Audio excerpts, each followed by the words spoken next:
pourrais nous dire c'est quoi ton biggest fashion fail?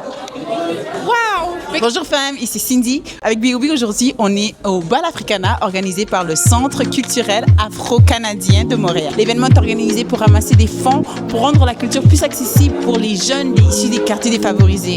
Suivez-moi ce soir, on va rencontrer de belles personnalités, les mannequins d'un jour, des personnalités au sein de la communauté noire de Montréal. Ça va être fantastique. C'est quoi la place de la culture au sein de nos communautés? La place de la culture au sein de notre communauté, je dirais plutôt la place de notre communauté au sein de la culture, parce que je trouve que notre communauté impacte beaucoup la culture globale et internationale. Absolument. Parce que la culture afrodescendante, en fait, elle est partout et elle a donné naissance à tout ce qu'on connaît aujourd'hui. Est-ce que tu peux nous dire un peu qu'est-ce que ça représente d'être présent dans cet événement?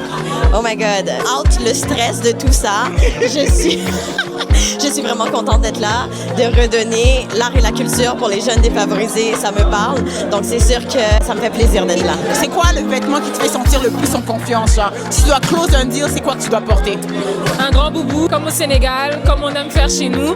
Quelque chose de similaire à ça, avec du volume, de la couleur, du mousseau, des accessoires. Donc vraiment, j'irai avec un grand boubou. Je pense que c'est ce qui me représente le plus. C'est le vêtement avec lequel je me sens le plus confortable et en confiance. Qu'est-ce qui vous a fait accepter cette belle invitation? Alors, premièrement, vu ma taille, on m'a pas souvent demandé d'être mannequin. Alors, j'ai sauté sur l'occasion, mais l'année dernière, je ne pouvais pas y être. Et cette année, j'ai dit, bon, je vous promets, si vous me demandez cette année, je le fais.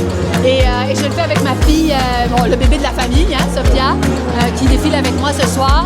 Et pour moi, l'objectif, c'est de parler de la richesse des cultures, les cultures évidemment afrodescendantes, l'ouverture à l'autre, l'inclusion, la capacité de se réunir. Pour moi, tous ces éléments-là étaient extrêmement importants. Quelle place occupe la mode ou le fashion dans ta vie? C'est très important, mais ça s'est développé avec les années. Je vous dirais, ça fait seulement quelques années que je prends un plaisir à m'habiller. Ce soir, en fait, tout ça, c'est l'équipe du Bal Africana. Donc, il y a toute une équipe derrière tout ceci, que ce soit styliste, maquilleuse, coiffeuse, des coordonnatrices ça travaille fort derrière. On mélange le plaisir à l'essentiel ce soir. Est-ce que tu pourrais nous dire c'est quoi ta tenue cœur quand tu essaies de... Tu veux avoir confiance en toi? En fait, c'est un peu mon secret, là, mais là, je vais le donner. En fait, pour moi, ce qui est important, c'est les sous-vêtements. Il faut des sous-vêtements qui vont être empowering. Tu sais, empowering, qu'on sent, on va se sentir forte et puissante, peu importe ce qu'on porte. C'est quoi la place que vous accordez à la culture dans la vie, dans notre société? La culture, pour moi, c'est fondamental. La culture, c'est ce qui reste quand tout disparaît. Moi, je suis poète. Donc, à part d'être politicien, je suis poète. Et pour moi, la culture est au cœur de ma vie, est au cœur de mon existence. Enlevez-moi la culture et vous aurez un homme mort. Est-ce que tu vas défiler aussi? Absolument. Oh, on a hâte de te voir sur scène alors. Je ne vais pas défiler, ça c'est pour une prochaine fois. Oh d'accord, d'accord. Et bonne soirée. Merci beaucoup.